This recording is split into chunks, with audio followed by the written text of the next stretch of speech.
Photography आज के time में बहुत ही इजी टास्क हो चुका है। मतलब आपको कुछ करना ही नहीं होता है, मोबाइल फ़ोन्स निकालने हैं, कैमरा की ऐप खोलनी है, फ़ोटोज़ क्लिक करना स्टार्ट कर देना है।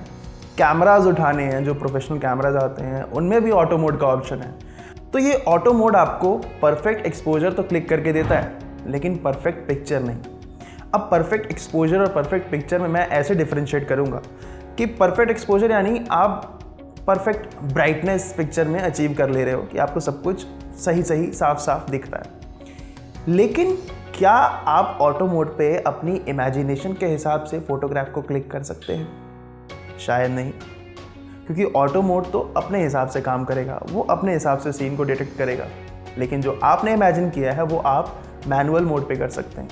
आजकल मोबाइल फ़ोन्स में भी प्रो मोड आता है जिसमें आप मैनुअली सेटिंग्स को एडजस्ट कर सकते हैं। लेकिन इससे पहले ज़रूरी है उन सेटिंग्स के बारे में जानना। तो इस वीडियो में मैं आज आपको बताऊंगा कैमरा हैंडलिंग की सबसे बेसिक सेटिंग्स, जो अगर आपको पता है तो आप अपनी इमेजिनेशन को यूज़ करके पिक्चर्स क्लिक कर सकते हैं। मेरा नाम रवि है, आइए सीखते हैं कैमरा की सबसे बेसिक सेटिंग्स। तो क्या है कैमरा की सबसे बेसिक सेटिंग्स? अब जब भी आपने फोटोग्राफी के बारे में थोड़ी सी भी जानकारी लेने की कोशिश करी होगी तो आपको ये 3 शब्द ज़रूर सुनने को मिले होंगे। वो 3 शब्द आई लव यू तो बिल्कुल नहीं है। 3 शब्द हैं ISO, एपर्चर और शटर स्पीड। अब ये तीनों करते क्या हैं? ISO, शटर स्पीड और एपर्चर आपकी हेल्प करते हैं एक्सपोजर को कंट्रोल करने में। यानी आप किसी भी एक सेटिंग को अगर छेड़ते हैं तो उसका रिजल्ट होगा या तो एक्सपोजर ज़्यादा होगा या एक्सपोजर कम होगा। एक्सपोजर से मतलब है कि आपकी इमेज में कितनी ज़्यादा ब्राइटनेस अवेलेबल होगी। इमेज आपकी डल दिखेगी या ज़्यादा ब्राइट दिखेगी या कंट्रोल्ड लेवल में रहेगी। उसके अलावा यानी एक्सपोजर कंट्रोल करने के अलावा इन तीनों सेटिंग्स का एक स्पेसिफिक बेनिफिट है, यानी तीनों अपना अलग अलग काम करते हैं। अक्सर जिन लोगों को इन सेटिंग्स की नॉलेज भी है उन लोगों को ये कन्फ्यूजन रहती है कि अगर मैं पिक्चर क्लिक करने जा रहा हूँ, मैं फ़ोटो क्लिक करने जा रहा हूँ, तो मैं पहले कौन सी सेटिंग को छेड़ूँ? इसका जवाब मैं आपको सबसे आखिरी में दूंगा। आइए समझते हैं शटर स्पीड क्या होता है। शटर स्पीड जैसा कि नाम से पता लगता है कि ये शटर की स्पीड है, लेकिन शटर क्या है? शटर एक्चुअली उसी दुकान के शटर की तरह है जो आपके कैमरा बॉडी में सेंसर के आगे लगा होता है। ये क्या करता है? शटर एक्चुअली खुलता और बंद होता है, जिसकी वजह से लाइट आती या ब्लॉक होती है जो सेंसर पे जानी होती है। यानी अगर शटर ज़्यादा देर के लिए खुलेगा तो लाइट ज़्यादा जाएगी, और शटर अगर बहुत कम देर के लिए खुलेगा यानी शटर की स्पीड ज़्यादा है तो लाइट कम जाएगी। इससे तो हम ये समझते हैं कि हाँ, शटर स्पीड अगर तेज़ है तो एक्सपोजर हमें कम मिलेगा, और शटर स्पीड अगर धीरे है तो एक्सपोजर हमें ज़्यादा मिलेगा। लेकिन शटर स्पीड को हम चेंज कहाँ से करते हैं? कैमराज में शटर स्पीड चेंज करने के लिए एक अलग से कंट्रोलर दिया होता है। इस कंट्रोलर से हम शटर स्पीड तय करते हैं। शटर स्पीड कुछ इस तरह दिखती है, जैसे 1/25, 1/50, 1/100 या 1/10 या 1 second, 2 second, 3 second, 4 second.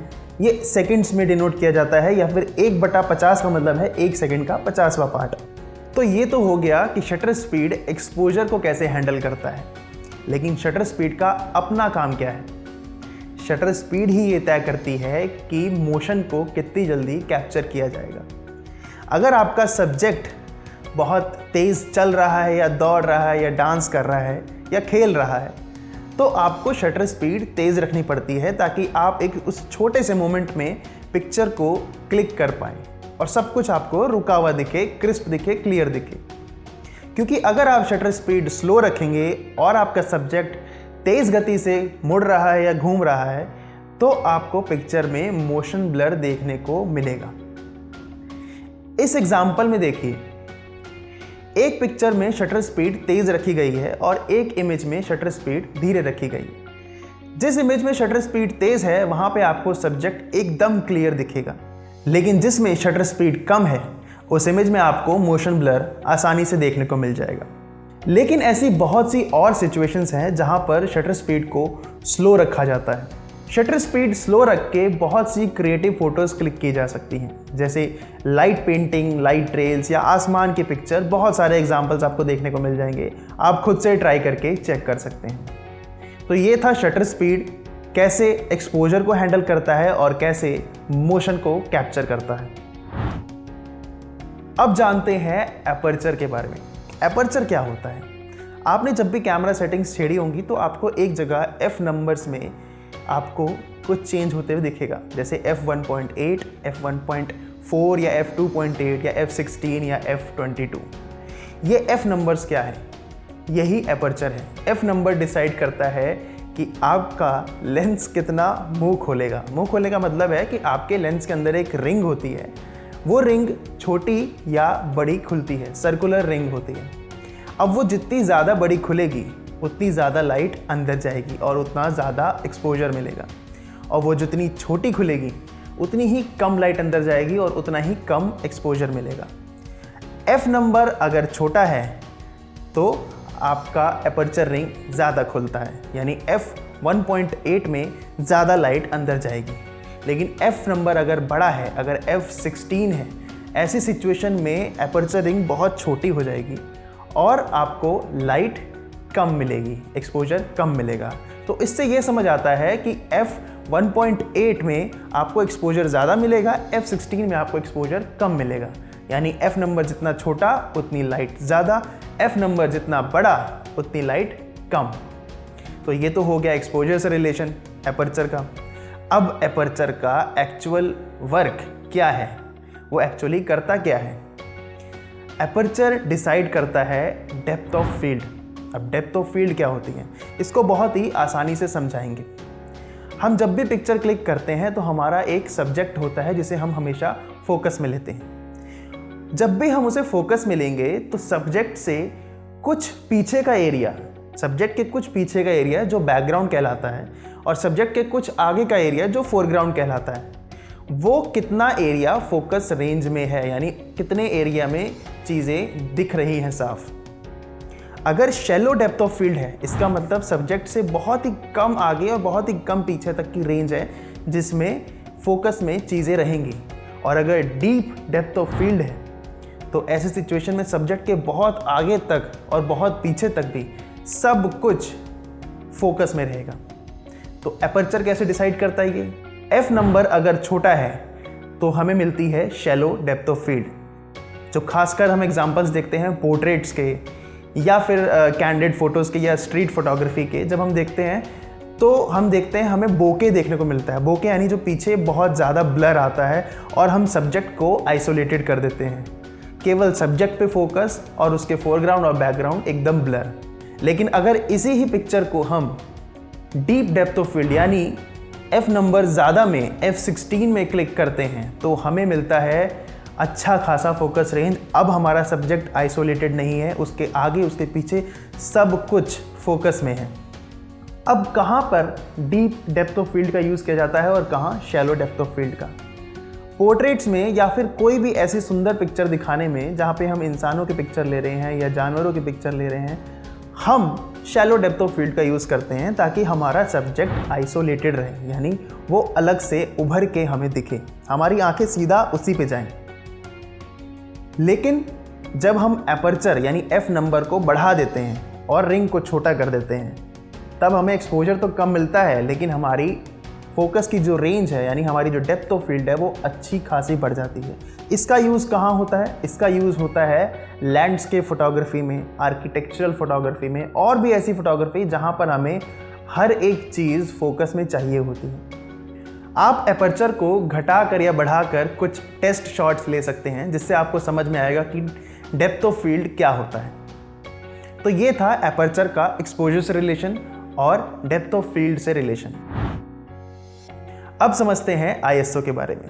ISO को समझना बहुत ही आसान है। ISO बढ़ाइए एक्सपोजर बढ़ेगा, ISO घटाइए एक्सपोजर घटेगा। ISO एक्चुअली आपको आर्टिफिशियल एक्सपोजर देता है, तो बड़ा आसान है। आप कभी भी इमेज में आपको एक्सपोजर चाहिए तो आप ISO बढ़ा सकते हैं, लेकिन उसके साथ एक लिमिटेशन भी आती है। ISO बढ़ाने के साथ साथ आप अपनी इमेज में नॉइस ऐड करते जाते हैं। यानी जितना ज़्यादा आप एक्सपोजर बढ़ाने का ट्राई करेंगे उतना ही ज़्यादा आपको नॉइस मिलता जाएगा आपकी इमेज में, जो आपकी इमेज की क्रिस्पीनेस को धीरे धीरे ख़त्म करता जाएगा। इसीलिए जितने भी फोटोग्राफर्स हैं वो लोग ट्राई करते हैं कि ISO को कम से कम रखा जाए ताकि इमेज आपकी क्रिस्प रहे।